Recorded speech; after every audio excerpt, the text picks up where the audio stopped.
utility, right? Related to the big sine curve. Once it's underwater, the painting has no effect. I know, but it seems like you're putting, it's taking a lot of abuse. What's so abusive about the sun? The basic Yeah, problem refer is, to the engineer. well, I was a project manager, so it's the stress. You have the stresses of deployment, getting it to the site are the biggest stresses, the biggest total stress, and that's why you have to deploy it at night. But you have to keep the pipe cold, because when it warms up, the polyethylene, the strength of the polyethylene decreases, and it's a factor of 30 or 40%. It's a tremendous decrease in the tensile strength of the material. And yet you have those pipes sitting out in the sun, but they're not being moved. On the surface. Yeah, they aren't. There's no stress on them. If you cool them down, then they'll be strong for the times when they need to be. They need to be cold during the deployment. When it's moving. Well, when it's there's under torque. tension. The thing pointed out, we needed the minimum requirement for the 55-inch pipe was a minimum of 50 tons continuous tension on the pipe. That takes two tugs, by the way. Can't do it with one. Just to give you some idea, the two biggest tugs in the Pacific Ocean were pulling to maintain that tension. And if you don't have that, what happens is that the pipe buckles because of the S curve. The tension keeps it straight enough. It's just like a straw. You can bend it, but if you keep it tight, then it won't bend sharp. I'm kind of surprised. It's a very delicate process. Yeah. You know, the pressure is critical. The pull tension is very critical. I think just before we deployed the pipe, it was under 100 tons or so of tension. Well, With the pipe fully. The maximum tension that's designed is for 100 tons at the time when it's going at the top of the S curve. And we had one flange, which it started, the last flange is where and it was the critical point of the deployment. It said that in the plan. Everybody knew this was going to happen. And middle of the night, this thing is going down, and all of a sudden, water started shooting out of this flange. Now we had pressurized water inside to keep the thing, and we were sitting. I've got a whole video of the whole thing. Everybody's sitting there, holding. Anyway, it was rather impressive, and the guys who had designed it, Joe Van Ryzen, who had designed the whole thing, sit there. Well, No problem. that's about like I thought it was going to be, you know. Yeah, I was on He board warned with us that, all that you're going to see some water leaking out when this flange gets bent. But it was impressive. I guess I'm just surprised that with all those other stresses, I'm surprised that the thermal change would be that. Well, it's a big difference. It's the tensile strength of the material that changes dramatically, Surprised. and that's just a function of polyethylene. Polyethylene is really strange stuff, and it creeps with time. That's the other thing. Specific gravity is 0.95, so it actually floats, and you can utilize that characteristic in your design pretty fine. So Jan, you described the deployment as having zero technical risk, which it's kind of an oxymoron, but, and it seems to have good financials, right? But it still seems like it takes a long time to deploy. So there must be risk or some concern somewhere in there because it doesn't seem like it's being deployed as much. So is it in the environmental? Is it in the permits for the city? It's got to be somewhere. You mean the risk? Yeah. Well, the greatest risk, I think, is in the pipeline deployment. All the air conditioning side of it is all straightforward. What about the drilling underground? That's pretty well known too. We had trouble here, actually. We had some major problems because they were trying to drill and tunnel through. First we did after we put in the 40-inch pipeline and literally blew up the reef to get through it, we were told by the Army Corps of Engineers and National Marine Fisheries Service, and the reef has since covered, to find an alternate solution. So we put in directional drilling, and in the course of directional drilling through the shoreline, they had major problems because the substrate underneath us, and particularly at the shoreline, is not all the same density material. You've got sand, you've got cinder, you've got former shorelines that existed Lava tubes. Lava tubes. And so when you're directionally drilling and it's laser guided, particularly in the tunneling machine, and you get to a cinder location, the tunneling machine wants to go down because there's no resistance underneath it. And so in that case, they lost a bit in the directional drilling project, and they lost the tunneling head, $250,000 tunneling head on the end of the tunneling machine. we had a $3 million contract with them. It was a very tight contract, so I know it cost the contractor close to 7 or 8 million to finish the job. 7.2. 7.2. I can still remember a few.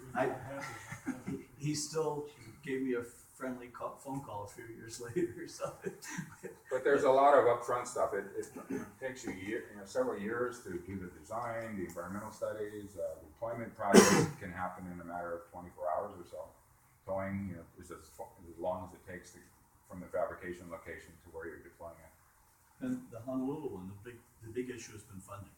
Yeah, on the Honolulu one, do you know the size of the terrestrial cooling tubes? They're all different sizes. Because of the network. It's kind of like as capillaries in your bloodstream. They start off with large veins and blood vessels, and then they go down to smaller capillaries as you get farther away. There are big district cooling systems in several cities in Europe that have been developed over the years. Yeah. They're sort of So I assume it'll be. once you get on the a lot land smaller portion, than- it's pretty well known. Yeah, we're not talking 63-inch Right. pipe. We're talking maybe 24-inch or 36-inch pipe that scopes down to the customer farthest away might have an 8-inch supply. Yeah, something like that. 6 inch. The project in Curacao, I've seen the layout of the piping, and that's exactly how it is. For the Are those insulated? Being polyethilene's a pretty good insulator in itself, but if they're buried, then I see the system in Kiel. I got a tour of it in 1990 when I was there, coming from here, and we were talking about doing this, and it had been operating for 20 years at that point, and they use they have a big chill. It's basically for winter heating, but they use it's basically a heat distribution system, and they distribute cold in the summer and heat in the winter, and it's basically a district wide throughout the whole downtown area. It's an amazing system. yeah, this is technology that's quite often right in your back door, or right underneath your feet. They're Mauna Lani Hotel, as far as I can recall, put in a deep well, brought up cold groundwater, higher salinity. The farther down you go, the higher the salinity is, the lower the temperature. And they replaced the cooling tower in their laundry with that. Saved a lot of energy in that respect. Terry? What's the kind of make or break square footage for this area? I mean, the university, at what point would we have a big enough population and big enough facilities that where it would make it a reasonable investment? I mean, it might be 20 or 30 years before we have enough population. There was some talk about sending cold seawater up to Palamanui and the University of Hawaii campus there. There was talk about, and this is a group that's kind of an adjunct to Mackay Ocean Engineering that's also working on the Waikiki project for the next project. And they were talking about sending cold water to Koloko Light Industrial Park. Neither one of those really makes too much sense because you're just getting so far away from the source. That's what I'm thinking. Until the you have enough distances are users, really, it doesn't make sense. If you look at the population density within a fairly small area, and that's why hotel rooms are the answer. Yeah. If you do, that's why a ton per works. hotel room is a nice number to remember because it gives you. 1 ton per hotel room. It's not quite that, but it's pretty close. Or large office. Any more questions? Why not Dubai? They have the pipe in Dubai. The water is pretty warm, but it's still colder than the atmosphere. Mackay put a pipe in Dubai. They have a indoor skiing facility there. The Persian Gulf isn't deep enough to be really cold. Sean? So how the ongoing maintenance of the heat exchangers and all that? Do you basically have to have double of everything because you can't ever shut it down, right? Well, that's the problem when you first start the system. Everybody's all antsy that there's no redundancy or that it's vulnerable to crashing or something. And that's why it's nice if you just leave the conventional air conditioning equipment that's already in the building. And then once a customer and then that can also be used to enhance the temperature if you want. But typically, here at the National Energy Lab, we've got backup pumps. We got diesel electric generators on every pump station. So the name of the game is to make sure the cold water is flowing at all times. You're most vulnerable with your pipeline. If the pipe fails, then you're screwed. And the original designs for all these things, for OTEC and all this, were multiple pipelines to come to the total because of redundancy. And what's happened is in the one, like the Cornell project is the one because they don't have any corrosion, insignificant corrosion issues. And theirs is that they eventually decided to go with one pipeline, and that was the first time anybody dared to do that, just because of the.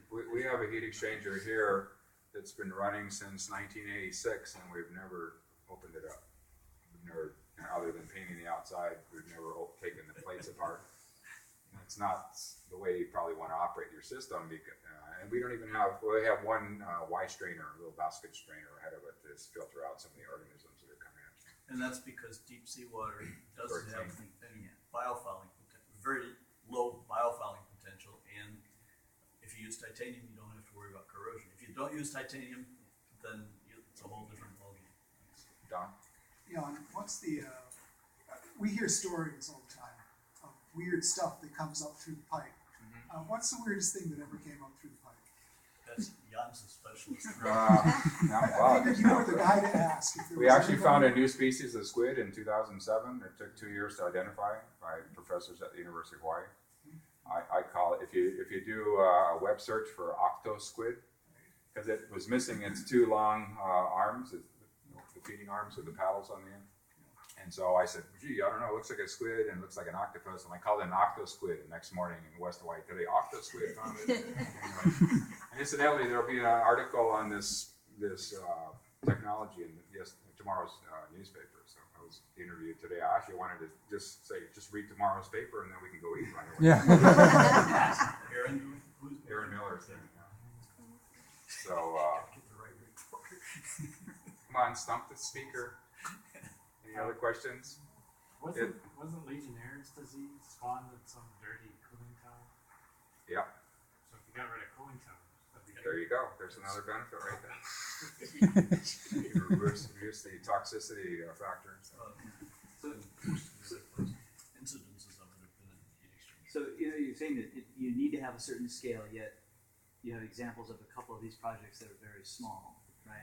Yeah, because we already have a cold water pipe in, like here at the Natural Energy Lab. Yeah. And But we use it for Like OTEC research. the hotel, the resort ones, they must have some reason to do it, even though it's Rick. right. It's one guy. Yeah. More. But even if it's one guy, he's not going to just dump a whole bunch of money into this just for the He sake did. of dumping money. He did. We spent a lot of time talking to him about why he was going to do it, and he wanted to do it. He knew it was a good idea on a bigger scale. It wasn't going to be cost effective on his scale. He had enough money, and he was going to do it. And he did. When you're paying $500 a night for a hotel room, then maybe that's the return on investment is even faster.